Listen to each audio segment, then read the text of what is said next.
This is likely my favorite location in my world. And there are several reasons for that. But probably the most prominent is the fact that I devised at least the initial idea for this location when I was still finishing up middle school. I might have been 13, 14 years old at the time. And so my head was swimming with Lord of the Rings and The Hobbit and the Warcraft video games. I don't think World of Warcraft existed at that point, but I had been playing since the first game. And there's lots of really cool architectural and mythological things in those games. And so I designed, as every young boy does, a dark tower. And then I built a location where it could dwell. And then I built up the culture and all these people that surrounded it. And inevitably, one of the main characters in the books that I'm working on comes from this area, and he's kind of the trader prince. So, this area, this location, is one of my very favorites. And that is a problem because when you sit down to work on something that you've sat with, that you've chewed on in your mind for a very long time, it can be rather daunting and intimidating to actually start drawing it, to bring it to life, or even to write about it. I was intimidated to write my books for so many years because what if they turned out poorly? And the same thing is true for the art here. That as I have started to work on these drawings, every single time I get excited as I start in, but there's always the chance of things going poorly. And sure enough, things do go poorly sometimes. Some of these sketches and these drawings are not good. If I look at the stuff that started off in this sketchbook, you can see the style has changed dynamically. These are not fun pages, not cool things to show off to people. And yet they paved the way for stuff like this, for things like this, for stuff that all of a sudden is bringing these worlds to life. And so you have to find a way to get over the intimidation, the stuff that is difficult for you to begin. And I'm going to talk a little bit today about some of the strategies I've used for that. But as we get started, I would love if you would share in the comments any of your experiences that have been similar and any strategies that you've used to get over that initial hurdle when you're jumping into something that kind of has a lot of importance in your mind and you really, really don't want to mess it up. So the first place that I'm going to kind of look at here, and I'm going to zoom in just a moment, is when I'm working on an idea that I really don't want to mess up, I will often do many sketches of it before I develop a single one. Let's go ahead and zoom in. So the reason that I do this is that if you start with an initial idea and you're pretty sure that idea will work, or even if you're not, but you just start with one idea, there's this subtle kind of devious thing that can happen in your mind where you start to think like, oh, I've got this sketch and this is the sketch. And that's understandable. It's easy to accidentally assume that something that you put together will work the first time. I think that dissipates more the more you do things, the more you stick to any kind of long-term craft. But it's easy to fall into that. But the problem is when you have that expectation, known or unknown, when you actually dive into things and they don't work, because very often they won't work on the initial draft, you feel disappointed. And that disappointment can be something that we learn to overcome pretty easily and subtly, but it can also be one of those things that makes it hard to re-engage with whatever the work is. And so my first strategy that I have come to or developed is pretty simple. And it's before I start on developing an initial idea, I will sketch out 5 or 6, or if I'm feeling very adventurous, more options that could work for whatever that thing is. And so you can see here on this page, if I pull back for a second, you can see I've got this top view, 3 side views of this area. One's down here that we'll get to, and then even a map developing over here on this side. And basically this is giving me some grace, and it's giving me a template where my understanding is that at least one of these is going to fail, because if I have 3 different designs and all of them succeed, like that doesn't make sense. You could take elements out of each of them, but I'm basically setting myself up for one of these at least to be a failure. And that's okay.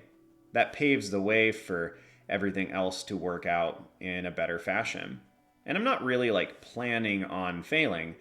I'm just setting myself up to try several different ideas. And I know that logically they can't all work, so one of them will likely work better than the others.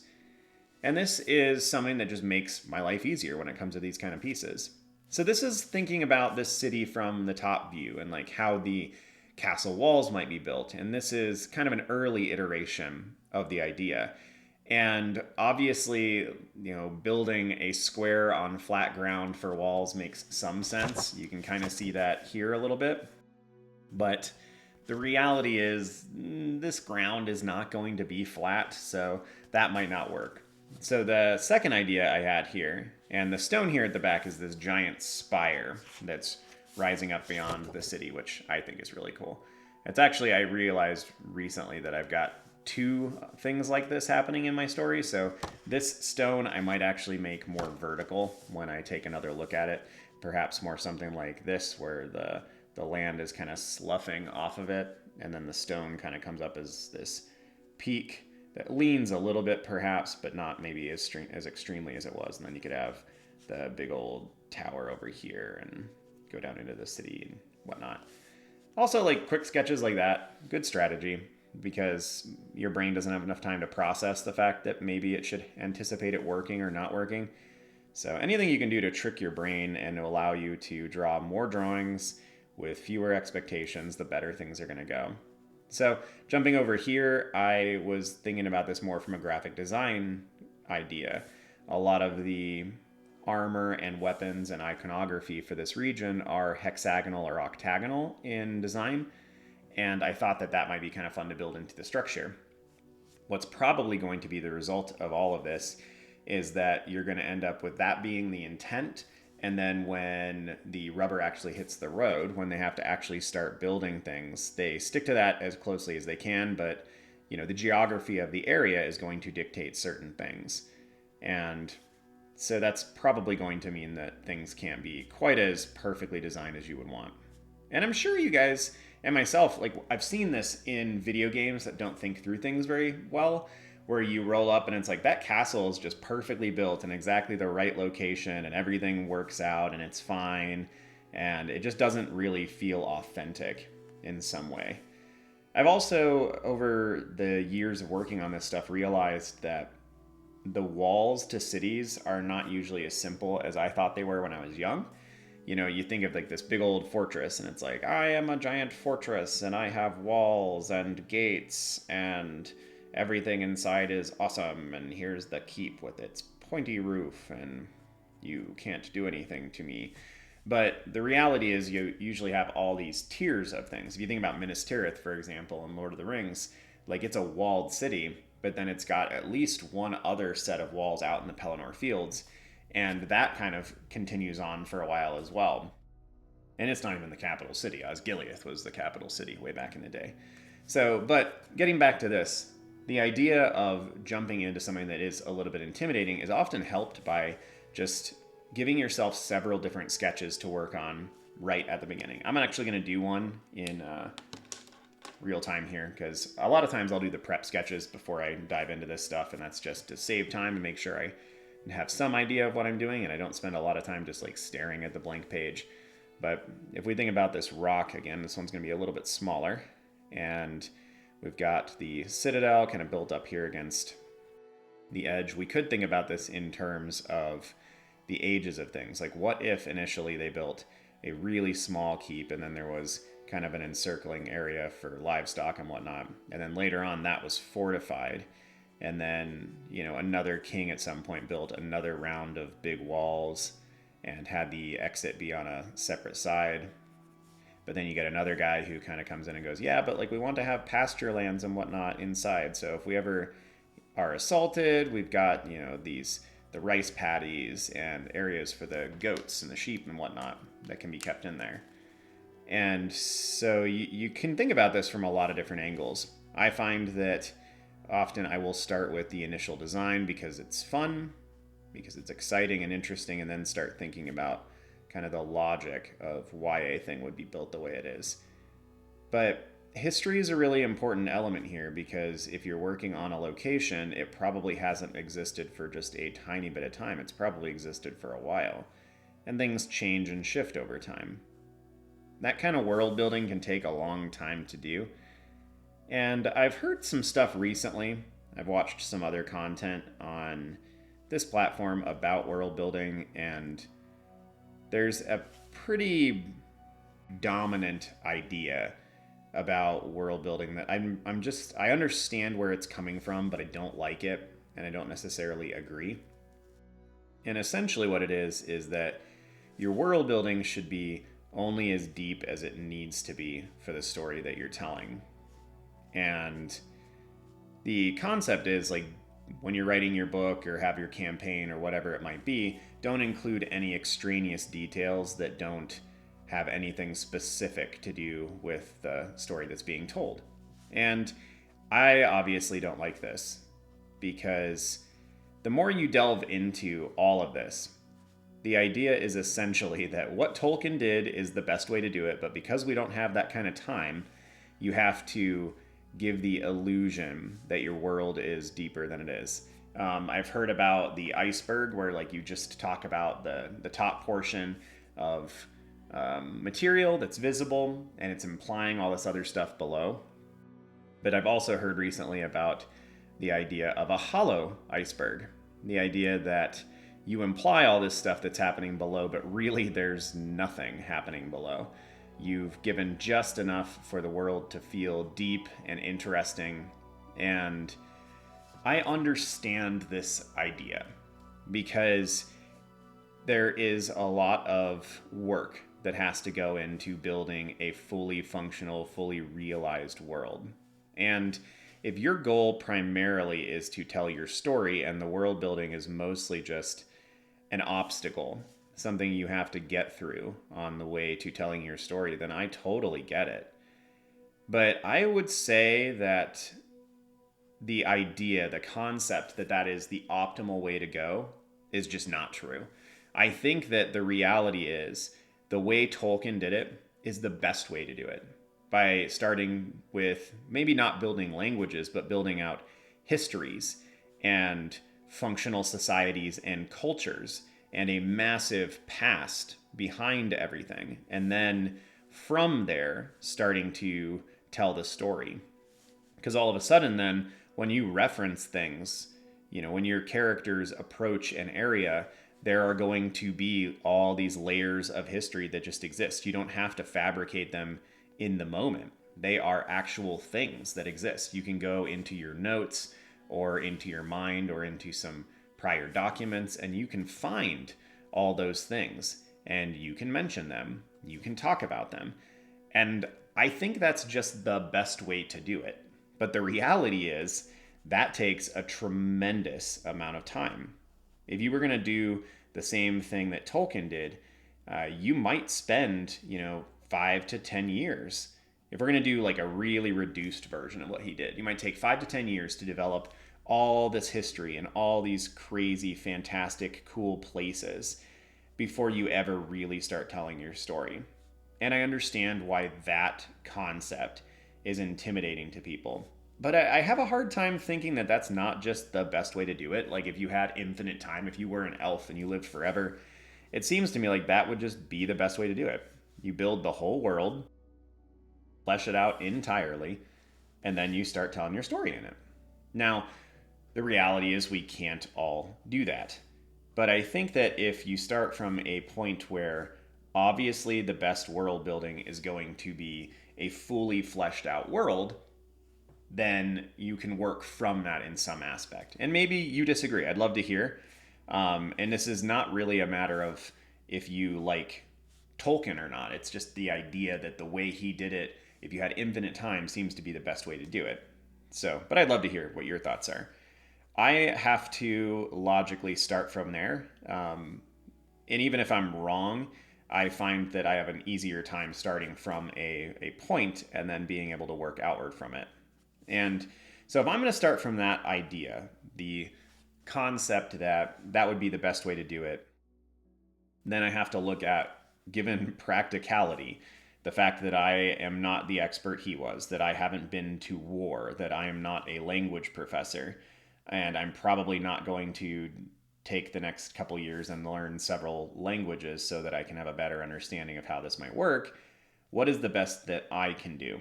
What is the best that a normal individual can do? And I think the idea is to build a lot more than you think you need and to waste as little time as possible.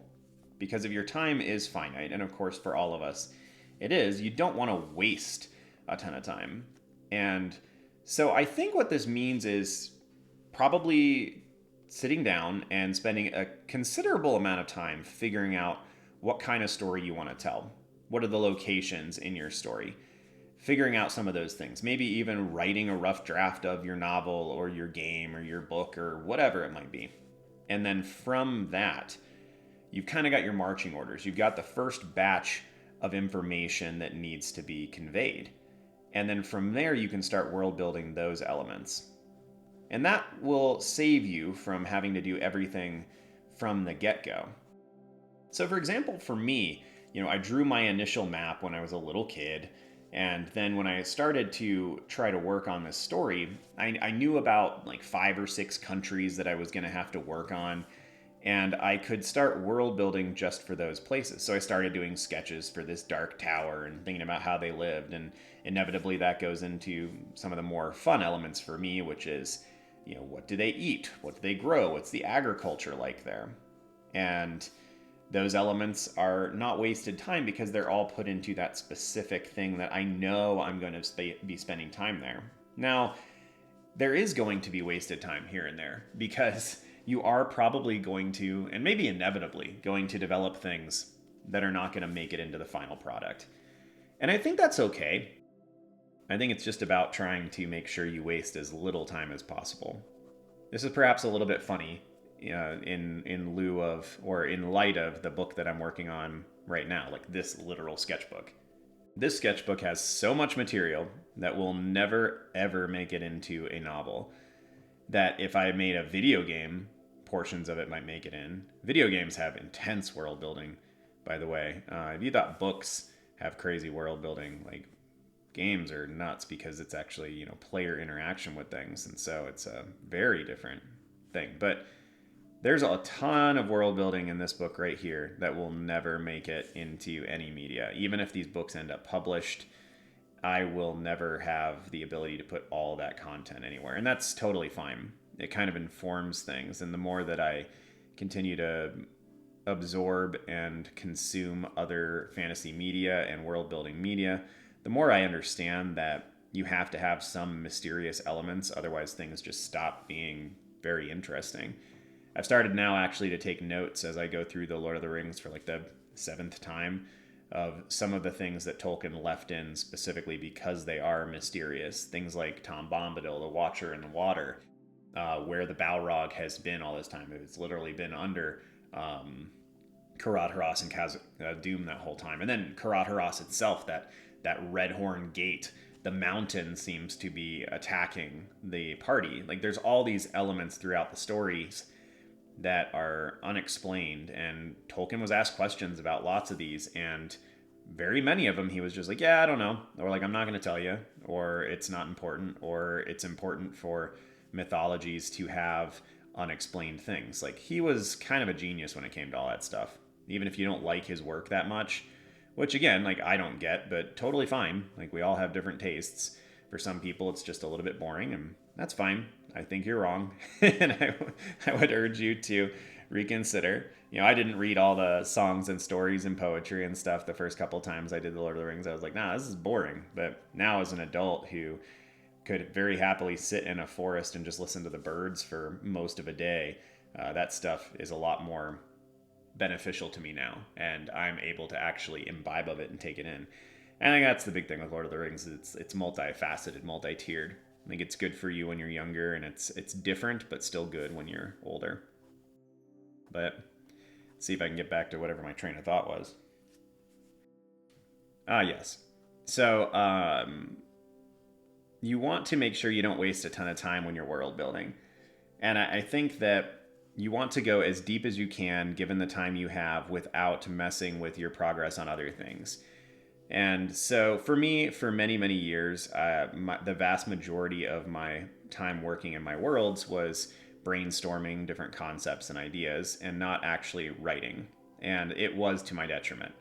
I struggle a little bit with the regret of, goodness, like I've made such progress in the last couple years on my writing. If I had been doing this all along, I would have made tremendous work. And I know that that is fruitless, but I'm sharing it because I don't deal with a lot of that stuff. And yet, when it comes to my worlds, this world specifically, I do deal with it. I know it's fruitless.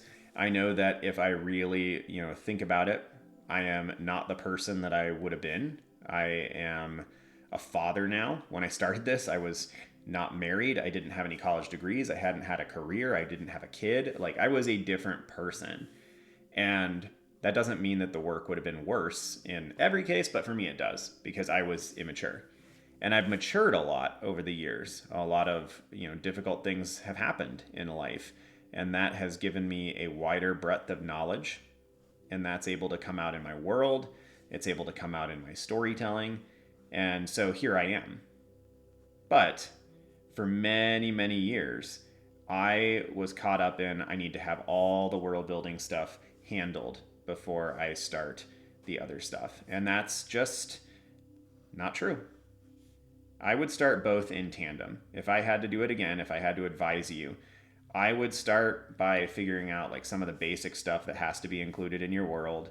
And I would start some of the world building time, and I would start telling the story. Because as you tell the story, whatever form it is, whatever it is that you're working on, there are going to be new elements that come up, and they are going to present themselves. And if you have built everything ahead of time, you might be too constrained to all those things that you are like, I already invested all this time. I want to make sure I include these things. And if you do both in tandem, you can kind of come back and rebuild and work on elements that you hadn't worked on yet or didn't even know needed to exist. So I think working on both in tandem is good, and it gives you the ability to figure out as you go what your story actually needs. Because you won't know at first. You might think you'll know, and I was also arrogant and full of hubris when it came to the first couple years of working on this kind of stuff. But I know now how little I know, and I know now that I'm going to continue to learn as I go. And I really enjoy the world building, but the world building is far more for my satisfaction and joy than it is for the actual good of my story. And I know that. And so I try to focus my time with my world building on things that will benefit my story. But there's also times where it's just like, nah, I'm just going to enjoy it right now. And I think that, again, going back to the topic of this video in particular, at least where we started, working on these intimidating ideas, these things that are near and dear to your heart, if you start just telling the story so you're in it, you're going to know more, way more quickly than you are if you try to just like nail everything down in the world building and the sketching and the planning stages. Like plan a little bit and then start diving in. And understand that your writing, whatever form that takes, is just like the drawings. It can be edited once it's down. You don't have to have everything perfect at first. In fact, you can't. Like, try to dispense with that notion. Get rid of it, because you can't have everything perfect on the first time. You're going to have to spend some time figuring stuff out. And generally, you're going to figure stuff out in the process of actually doing the thing. Most of this stuff is not, they're not things that you're going to figure out just by thinking about it for the appropriate amount of time. It's just not how it works. I wish that's how it worked, but it really just isn't. I'm kind of looking at some of these and trying to figure out like where we want to go next. It's such funny looking stuff looking at this from the top. And I haven't, like, you'll notice that I'm not doing a lot of sketches inside of the walled city, because I don't really know exactly what the buildings and the architecture are going to look like, because the citadel was built in an age past by a different like rendition of the people, and so it's got a different way that it's kind of built. And I don't think I have a good drawing of the Citadel anywhere. I think this is like the closest that I have, but that's not the design that I really like. If we go here, I've got some more sketches that I'm going to be working on the Citadel. I'm trying to figure out. I've done so many sketches of this guy over the years, and this is a very good point on this episode actually, is these are all different designs for how the top of this Citadel will look, because it is near and dear to my heart. The end of the third novel is going to largely be involved with this Citadel and what's happening on it. And so it needs to like exist in my head where I can see it and I can think about it. It also needs to not look exactly like Orthanc, Sauron's Tower from Lord of the Rings, because I don't want to copy something. As much as we're all like slightly copying other things, I don't want it to be an exact rendition of that. And so having a bunch of sketches is a really good place to start. I think actually I'm gonna come over here and do some more just little sketches as I kind of finish this off. But the big thing is with this, I keep just trying to come back to the essential idea. Like there needs to be a platform at the top where characters can sit or stand or whatever. I don't know if that platform is going to be a square. Probably not. Square's not real interesting, which means that we probably need to make it into an octagon or a hexagon or something like that. And then originally I had the idea that there's like 4 of these spires coming up. So if it's going to be an octagon, like do the spires come up on just these, like every other one, and should the spires also be built in the same fashion as the rest of the thing? Can I have any curved lines? Because, curving down is going to be really effective, and you could have some kind of collar thing and then have it flange back out. In my earlier iterations, it always had these big like hook things that came like this, which looks really cool, but it's much more anime kind of video game inspired. And from an architectural standpoint, wouldn't be all that important, when the purpose of the tower is essentially it is a place of power, but also there's a giant crystal on the top of it that can be used as a weapon. And that's kind of a main point, a main storytelling component of the end of the third novel is about this tower being used as a weapon.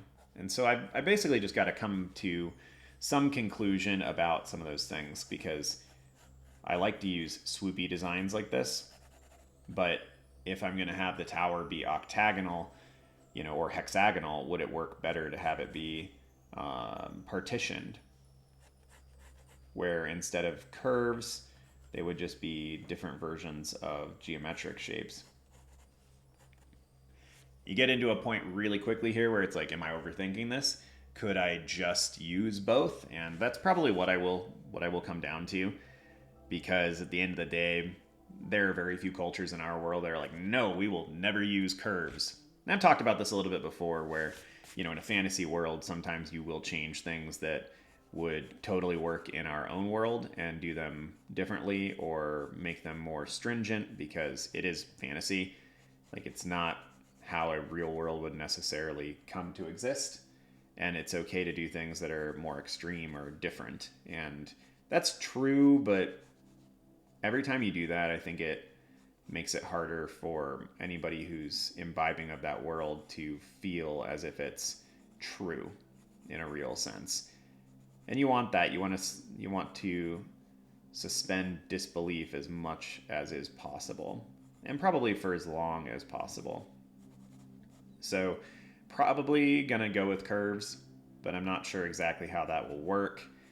And eventually I'm gonna have to come up with some solution here. But this is a really good example of what I was talking about at the beginning. This is something that is near and dear to my heart. I don't want to mess it up. I'd also want to keep it on the screen. I want things to work out. And I want it to be something I'm proud of and excited about at the end. And if it's going to be, it's hard. It's hard. And maybe that's part of the purpose here too, is just to admit and commiserate a little bit. Like, it's a difficult thing. It's going to be hard. Like, if you're building a world from scratch and you haven't invested a lot of time into the thinking process, it's probably going to be easier for you. But I don't know. It's also fun to build it for a long period of time.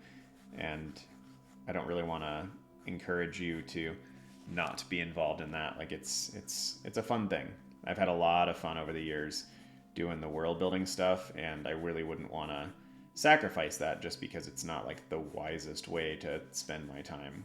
So, but I think we're going to kind of wrap up here. The last thing I want to mention is you can see how loose these sketches are. So if this looks like really disorganized and the sketching looks really awkward, just know that that's how all the sketching for like all these guys started. It's very quick, it's very rambly, and then I solidify details as I start working on with the pens. And I say that not to be like, oh man, these sketches look crappy, like don't judge me. That's not it at all. It's mostly just my sketches start off looking bad. And so don't feel like your sketches need to look good. Like your sketches are often going to be searching for the edge, the line. They're searching for the detail that you're trying to convey. And so sketches are allowed to be bad, and sketches can be erased, and you can ignore things. When I start going over and inking stuff like this, I will choose a specific line and I will then articulate that line.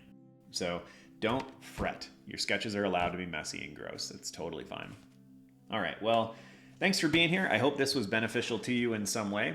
I know that it can often be intimidating to work on things that you've thought about for a long time and you want to make sure they turn out well. And hopefully this has been a little bit helpful in that like you have somebody to commiserate with, and also just knowing that sketching a bunch of versions of those things will help dissipate it, because you can move on from one to another when something's not going particularly well. You can change things, you can shift things. Like you have a lot of control. And so just remember that you have that control. Thank you to my patrons as well who are on the screen right now. If you want to check out the Patreon or the Discord server, they're both linked below. I would encourage you at least to check out the Discord server. It's a lovely little artistic community. Well, have a good one, y'all. See you soon.